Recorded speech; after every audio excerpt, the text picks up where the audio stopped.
lange, schlottrige, lemurenhaft eingeknickte Gestalt mit einem ausnehmend hässlichen Gesicht, nannte der deutsche Dramatiker Friedrich Hebbel einen Kollegen der schreibenden Zunft. Was macht das mit einem, der auf solch eine Weise niedergemacht wird? Er wird depressiv, wie er in einem Brief an einen Freund beschreibt. Glücklicherweise besinnt er sich auf die eigene Stärke und setzt seine Erfahrung in einen kreativen Prozess um. Er macht etwas draus, ein Märchen nämlich. Hans Christian Andersens Hässliches Entlein, Titelheld dieses Märchens, repräsentiert den Archetyp des Außenseiters. Andersen schuf eine Figur, die ihn selbst darstellte, den aufgrund seines Aussehens Ausgeschlossenen, der seinem Schicksal durch Selbstakzeptanz eine Wendung geben konnte. Der Begriff Außenseiter bezieht sich auf Individuen, die nicht den sozialen Normen oder Erwartungen entsprechen. Sein Archetyp tritt in vielen Geschichten, Mythen und Märchen zutage. Oft wird er als jemand beschrieben, der sich von der Gesellschaft abhebt, sei es durch seine Fähigkeiten, Überzeugungen oder Lebensweise. Diese Figur kann sowohl positive als auch negative Eigenschaften verkörpern und spielt eine entscheidende Rolle in der Entwicklung von Erzählungen. Geprägt wird sie durch innere Konflikte, die viele Menschen erleben. Dem Bedürfnis nach Zugehörigkeit steht das Streben nach Individualität gegenüber. Ein Außenseiter kann als Katalysator für Veränderungen innerhalb einer Gemeinschaft fungieren, wie in vielen Geschichten beschrieben wird, in denen er letztendlich akzeptiert wird und seinen Platz in der Gesellschaft findet. Es ist eine Botschaft von Toleranz und Vielfalt. Beim Archetyp des Außenseiters geht es um Themen wie Identität, Akzeptanz und soziale Normen. In der Nordpol-Ausgabe der Videoblüten sprachen wir über die Identifikation mit Peer Groups und welche Folgen es für alle Beteiligten haben kann, wenn die Bindung zur Peer Group dafür sorgt, die zur Familie zu zerstören. Falls Sie das Video verpasst haben, finden Sie in der Beschreibung unter diesem hier den Link dorthin. Heute geht es um einen anderen Aspekt des Wunsches nach Bindung. Die Gefahr, sich selbst zu verlieren und der eigenen Wahrnehmung zu misstrauen und die damit verbundenen Denk- und Verhaltensänderungen. Die Framingham Herzstudie hat 15.000 Menschen über 50 Jahre lang verfolgt, um Ursachen für Herzerkrankungen herausfiltern zu können. Man stellte fest, dass bestimmte Eigenarten und Verhaltensweisen unter Freunden quasi ansteckend sind. Wenn nur einer aus dem Freundeskreis übergewichtig wird, steigt das Risiko, selbst an Gewicht zuzulegen, um sagenhafte 57%. Doch damit nicht genug. Das Risiko liegt immer noch bei 20%, wenn ein normalgewichtiger Freund aus diesem Freundeskreis mit jemand anderem befreundet ist, der gar nicht dazugehört, aber eben übergewichtig ist. Vergleichbares lässt sich über das Trinken und Rauchen sagen. Allerdings auch übers Aufhören. Und es gilt auch für die allgemeine Stimmung. Umgeben Sie sich mit schlecht gelaunten Menschen im dauerhaften Empörungsmodus, steigt damit das Risiko, dass sich Ihre Laune ebenfalls verschlechtert und damit das Risiko auf eine eigene Herzerkrankung steigert. Ja, schlechte Laune macht krank, auch wenn es nicht mal die eigene ist. Menschen, mit denen wir uns umgeben, beeinflussen uns. Eine Binsenweisheit. Und manchmal tun sie das sogar gegen unsere Überzeugungen. Das ist das Erstaunliche. Der Wunsch, dazuzugehören, übertrumpft schon mal eigene Ansichten und Meinungen und gelegentlich sogar Tatsachen. Der aus Polen in die USA emigrierte Professor der Psychologie Solomon Asch führte in den 50er Jahren seine berühmt gewordenen Konformitätsexperimente durch. In diesen Experimenten wurden den Teilnehmern verschiedene Linien gezeigt. Man bat sie, die längste davon anzugeben. Die Besonderheit des Experiments lag darin, dass andere Teilnehmer, die in Wirklichkeit Komplizen des Versuchsleiters waren, absichtlich falsche Antworten gaben. Ziel war es herauszufinden, ob der echte Teilnehmer, der davon natürlich nichts ahnte, seine Antworten anpassen würde, um mit der Gruppe übereinzustimmen oder ob er bei seiner eigenen Wahrnehmung bleiben würde. Tatsächlich neigten viele Teilnehmer dazu, sich der falschen Meinung der Gruppe anzuschließen, selbst wenn die richtige Antwort ganz offensichtlich war. Das macht den starken Einfluss sozialen Drucks auf individuelle Entscheidungen und Wahrnehmungen deutlich. Es stellte fest, dass etwa 75% der Teilnehmer mindestens einmal einer falschen Antwort zustimmten. Der Mond ist aus Käse, wenn nur die vor mir Befragten einhellig diese Feststellung gutheißen. Mein Verstand kämpft gegen den emotionalen Wunsch der Konformität und unterliegt. Das mag bei Fragen, die keinen unmittelbaren Einfluss auf mein Leben oder das eines anderen haben, unbedeutend sein. Anders sieht es aus, wenn ich übergewichtig werde, wenn meine Freunde das sind. Und ganz anders, wenn ich als grundsätzlich friedliebender Mensch andere zu verprügeln beginne, nur weil meine Peergruppe das von mir erwartet. Die Medien sprechen dann von Anführern und Mitläufern. Den Opfern ist es vollkommen egal, wer sie misshandelt. Mitläufer können zu Mittätern werden und darin liegt die Gefahr übergroßer Eintracht. Für die einen ist Außenseitertum wie eine Strafe, während den anderen der Mut dazu fehlt. Es ist also ein zwiespältiger Archetyp wie der in der vergangenen Ausgabe besprochene Zerstörer. Den archetypischen Außenseiter finden wir in der Natur in der Glockenheide, Erica tetralix. Das ist eigentlich die berühmte und viel besungene Erika, nicht das gewöhnliche Heidekraut, das auch als Bachblüte Heather, nämlich botanisch Calluna vulgaris, auf sich aufmerksam machte. Beide Pflanzen kommen aber sehr gut miteinander aus und man findet sie häufig nebeneinander wachsend. Die Glockenheide besitzt etwas größere Blüten, die von der Form her tatsächlich an kleine Glocken erinnern. Sie ist insgesamt auch etwas größer als das Heidekraut. Meist haben beide dieselbe Blütenfarbe und wachsen gemeinsam in so ausgedehnten Matten, dass es kaum auffällt, dass es sich um zwei verschiedene Pflanzen handelt. Zumindest nicht bei oberflächlicher Betrachtung.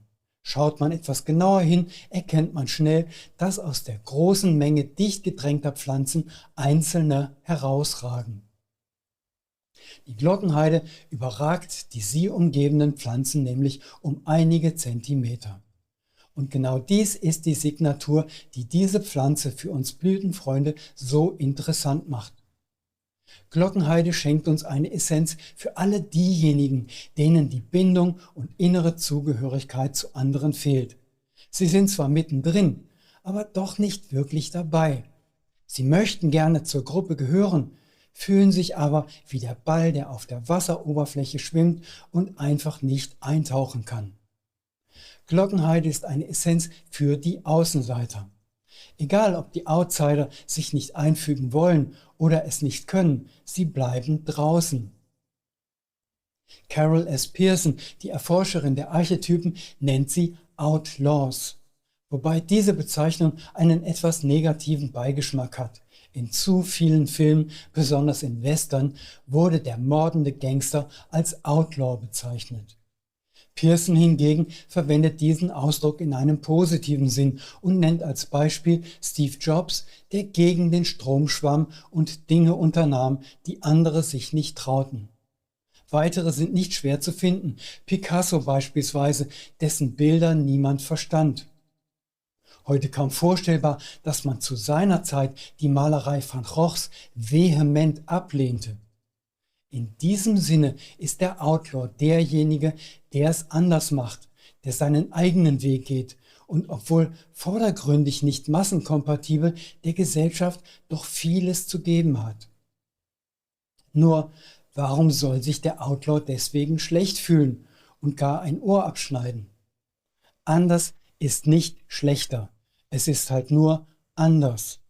Wer anders ist, sich deshalb minderwertig fühlt und nicht die Erwartung 100 weiterer Lebensjahre hat, um zu guter Letzt endlich erleben zu können, dass seine Leistungen gewürdigt werden, der kann mit Hilfe der Glockenheide Selbstvertrauen und Zuversicht tanken.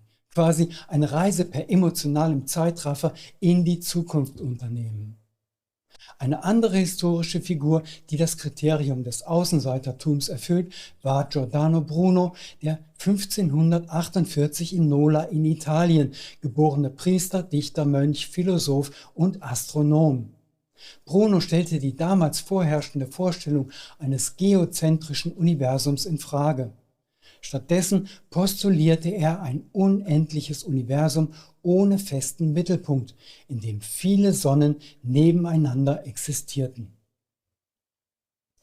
Am 8. Februar 1600 wurde er wegen unbußfertiger Ketzerei zum Tode verurteilt und 9 Tage später auf dem Campo dei Fiori in Rom verbrannt. Genau 400 Jahre später, zu Beginn unseres Jahrtausends, erklärte Papst Johannes Paul II., dass Brunos Hinrichtung als Unrecht betrachtet werden sollte. Ein Außenseiter zu sein, kann tödliche Folgen haben. Ein Mitläufer zu sein ebenso, wie das Beispiel des Mädchens Allison zeigt, das Bruce Perry in seinem Buch Born for Love beschreibt, das zwar verhaltensauffällig, aber immer friedlich gewesen war, bis es sich einer Gruppe von Hooligans anschloss und eine Mitschülerin gewaltsam misshandelte. Nonkonformismus kann etwas Gutes sein, wenn man es in die positiven Bahnen von Innovation, Kunst oder was auch immer das eigene Talent ist, lenkt. Doch dazu muss man innerlich mit sich selbst im Reinen sein. Glockenheide ist eine Essenz für die Gemobbten und Ausgestoßenen. Sie verleiht ihnen Widerstandskraft, gepaart mit einer Portion Humor und auch Selbstironie und bringt den inneren Außenseiter ins Gleichgewicht. Der Grund, aus dem sie an den Rand gedrängt und aus der Gemeinschaft ausgeschlossen werden, liegt häufig ganz allein in ihrem Anderssein. Sie sind halt größer als der Durchschnitt oder kleiner. Sie haben die falsche Haar- oder Hautfarbe. Sie sprechen einen Dialekt, der nicht dem der Umgebung entspricht.